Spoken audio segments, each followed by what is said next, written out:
Akkam jirtu kabajamoota fi jaalatamtoota hordoftoota biiftuu Oroo bakkuma jirtanitti nageenyi keenya kan kabajaatiif kan jaalalaa isin haa ga'u isiniin jenna itti aansuudhaan oduu sa'a kana qabannee dhiyaannee jirra. Hanga dhuma sagantaa kanaatti nu wajji turaan affeerraa keenya oduu har'aatiin oduu simbirtuu hedduu qabannee jirra isiniin kenna. Oduun jalqabaa oduu simbirtuudha. Oduu simbirtuu jalqabaatiin mormii dhalee jira. Hiriirri mormii warraaqsa adii yookaan immoo White Revolution jedhamuun moggaafame dilbata dhufu waamamee jira. Kun immoo muddamsuu hamaa uumee jira dabalata isaa isiniin kenna. Oduun itti aanu lagannaan ogeeyyii fayyaa guyyaa lammaffaaf itti oolee jira. Mootummaanis cal'isa filatee jira. Dabalata oduu kanaa isiniin kenna. Oduun itti aanu oduu oolmaa Oromiyaati. Oduu oolmaa Oromiyaatti lolli Oromiyaa bakkoota garaagaraatti loltoota mootummaatti fi waraana bilisummaa Oromoo gidduutti deemaa jiru itti fufee jira. Lola itti fufe kanaan waraanni bilisummaa Oromoo bakkoota garaagaraatti loltoota mootummaa irratti injifannoo argadhe jedhee jira. Gama mootummaatillee wanti jedhamee jira. Oduun simbirtuu inni itti aanu TPLF paartii siyaasummaa irraa haqamu boordiin filannoo Itoophiyaa dhimma kanaan wal qabatee TPLF jiraachuudhaaf eenyullee hayyama hin gaafatu jechuun TPLF kana dura ni yaadatama. Amma hoo maaltu ta'inna kan jedhu yaaddoo guddaa kan uume akka ta'e qaamonni garaagaraa yaada kennanii jiru. Dabalata oduu kanaa qabna. Oduu kanneenii fi kan biroo wajjin isin wajjin kan turu ani barii sogganamooti guutuun oduu akka itti aanu kanatti isiniif dhiyaata. Oduun kun oduu simbirtuudha. Oduu simbirtuutiin hiriirri nagaa mata duree warraaqsa adii yookaan immoo White Revolution jedhamu akka guutuu biyyattiitti waamamee jira. Kana jechuun mormiin ogeeyyii fayyaa mormii biroo fudhatee dhufe jechuudha yookaan mormii biroo dhale jechuudha. Finfinnee dabalatee akka guutuu biyyattiitti hiriirri nagaa dilbata dhufu warraaqsa adii yookaan White Revolution jedhamuun moggaafame. Kana ogeeyyiin fayyaatii fi barsiisonni uffata adii yookaan gaa'onii uffatuudhaan irratti hirmaatuun mormii dhageessisan waamamee jira.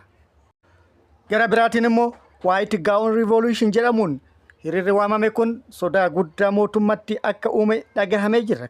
Kanarraa kan ka'e mootummaan barsiisotaa fi ogeeyyii fayyaa hiriira waamame kanarratti akka hin hirmaanne tooftaalee garaagaraa fayyadamaa kan jiru akka ta'e dhagahamee jira. Tokko walgahii waamuudhaan walgahiidhaan biizii taasisuu, inni biraa immoo kallattii garaagaraatiin qaamoleen kunneen hiriira kanarratti akka hin hirmaanne akeekkachiisaa akka jiranis dhagahamee jira. Sodaachisuu fi doorsisuunis isa tokko jedhamee jira. Lagannaan hojii ogeeyyii fayyaa itti fufee jira.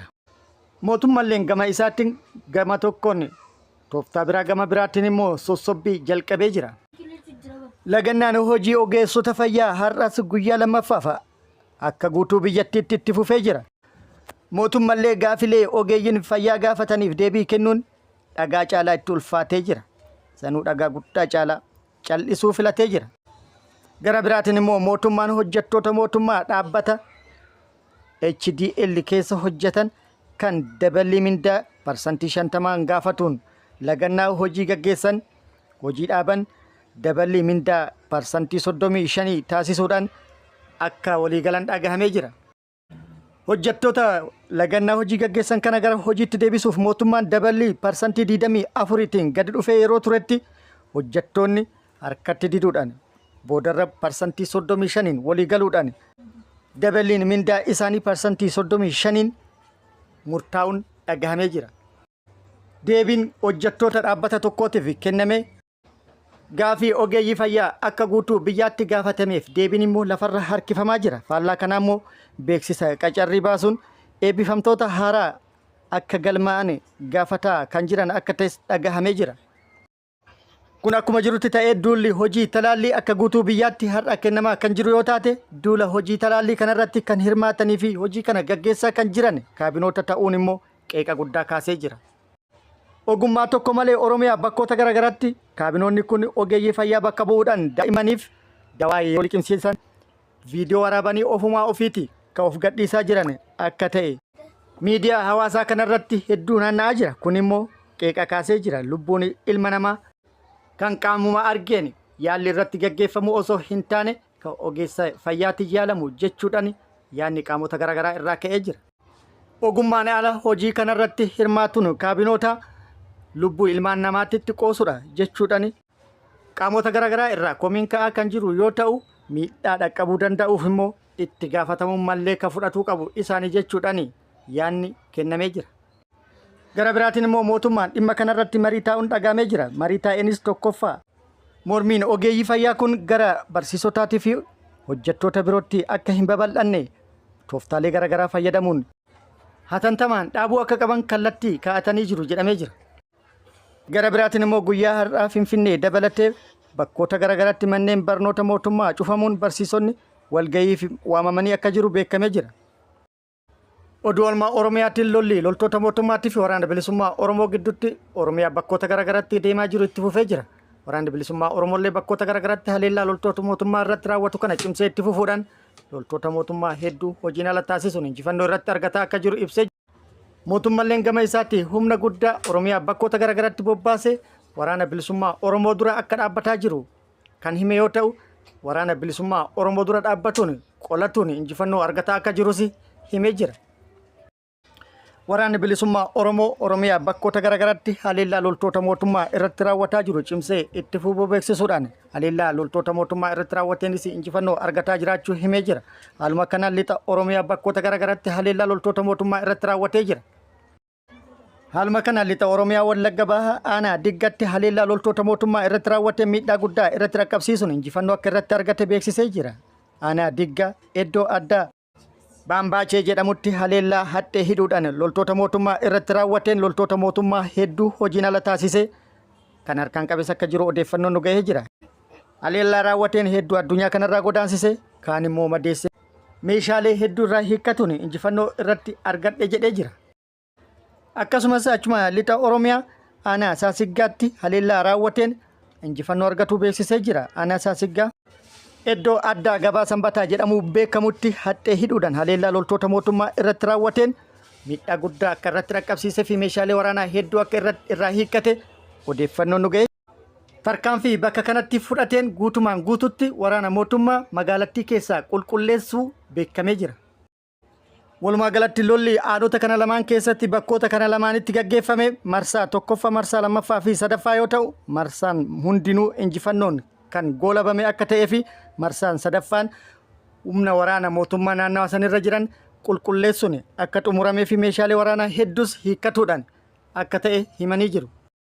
Akkasumas waraanni bilisummaa Oromoo birgeedii Bakakkaatii fi akkasumas birgeediin Ibiddaa har'a bakkoota garaagaraatti haleellaa raawwatanii jiru. Haleellaa raawwataniinis miidhaa guddaa loltoota mootummaa irratti akka rakkabsiisanii fi injifannoo gurguddaa akka argatan odeeffannoon nu gahanii ibsanii jiru. Yeroo itti aanutti qindeeffannee kan dhufnu ta'a. Akkasumas waraanni bilisummaa Oromoo lixa Oromiyaa Qeellam Wallaggaa aanaa Hawaa Galaanitti haleellaa loltoota mootummaa irratti raawwateen miidhaa guddaa irratti rakkabsiisuun injifannoo argatuu beeksisee jira. Haleellaa loltoota mootummaa kana irratti raawwateen loltoota mootummaa hedduu addunyaa kanarraa godaansisee kan hafan madeessee kan harkaan qabeessa akka jiruu fi meeshaalee waraanallee irraa hiikkatu odeeffannoon nu gahee jira. Oduun inni biraa oduu simbirtuudha yookaan oduu ammeedha. Inni kunis loltoonni mootummaa yookaan raayyaan ittisa biyyaa funyaan Finfinnee jalaa gara mooraa waraana bilisummaa Oromootitti dhufee jira.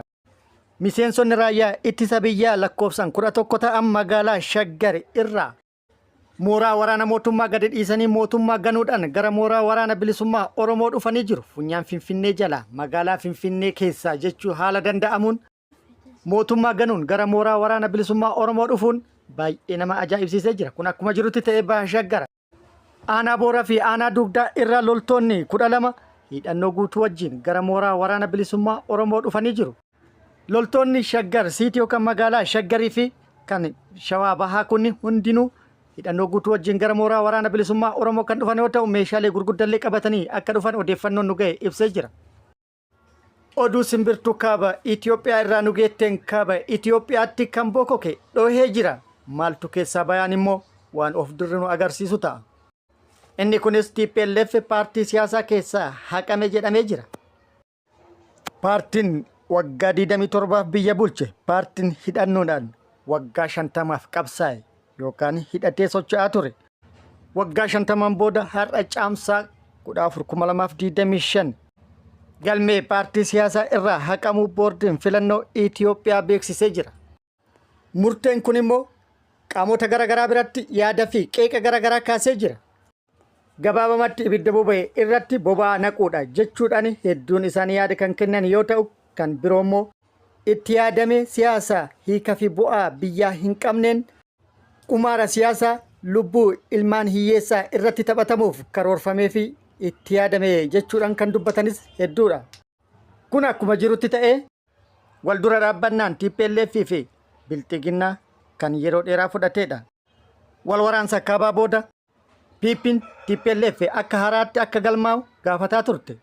TPLFis akka haaraatti hin galmaa'u jechuudhaan dura dhaabbate. Wal gaafatuu bira dabramee akeekkachiisunis ture. Yookaan inni haqamta yookaan akka haaraatti galmaa'e akka haaraatti kutaa mormaatti malee hin galmaa'u jechuudhaan dura dhaabbate. Akka haaraatti akka galmaa'u yeroon kennamee fi yeroon kennameefis xumuramee har'a ga'ee jira. Har'a immoo boordiin filannoo Itoophiyaa TPLF yookaan immoo Abbut caamsaa 13/2025 irraa kaasee beekamtii paartii siyaasummaa irraa fudhatuun paartii siyaasaa keessaa haqa jedhee beeksisee jira. Boordichi murtoo kanaaf akka sababaatti kan eere paartichi yeroo ji'oota 3 kennameef keessatti tarkaanfiiwwan sirreeffamaa fudhachuu dhabuu isaa akka ta'e ibsee jira. Akkasumas Abbuti ulaagaalee labsii lakkoofsa 1332 loosaa 2016 kan paartilee siyaasaa haala addaan galmaa'anii fi waraana keessa hirmaatan yeroodhaaf akka galmaa'an hayyamu jalatti raawwachuu dhabuudha jedhee jira. Abbut yookaan TPLF ammaan waa jedhuu baatullee yookaan wanti inni jedhe nu ga'uu baatullee kana dura akka jedhetti paartii keessanii haqamta jedhamee yeroo itti himamutti TPLF eenyullee nuun ijaarre TPLFin ijaaratuuf eenyullee hayyama gaafannee hin turre amma soo ta'e eenyullee nu ijaaruuf eenyullee nu diiguu hin danda'u jechuudhaan dubbatee akka ture. Akkasumas TPLF jiraachuuf eenyullee hayyama hin gaafatu jedhee akka ture ni yaadatama. Murtee kana booda hoo ni jiraata moo ni badalaata? Of dur nu haa agarsiisu. Walumaa galatti haalli kaaba Itoophiyaa jiru rakkoo guddaa keessa seenuu kan agarsiisu akka ta'edha. Kabajamoota fi jaalatamtoota hordoftoota biiftuu Orooduu ammaaf qabanne kana hanga ammaa kana guutuu oduu wajjin isin wajji ka ture ani Bariisoo Ganamooti. Hanga dhuma sagantaa kanaatti nu wajji turuu keessaniif baay'ee isin galateeffanna. Hanga yeroo itti aanutti deebinee wal agarrutti nageenyi Rabbii isiniif haa baay'atu. Nagatti nu turan hawwii kenna nagatti nu tura.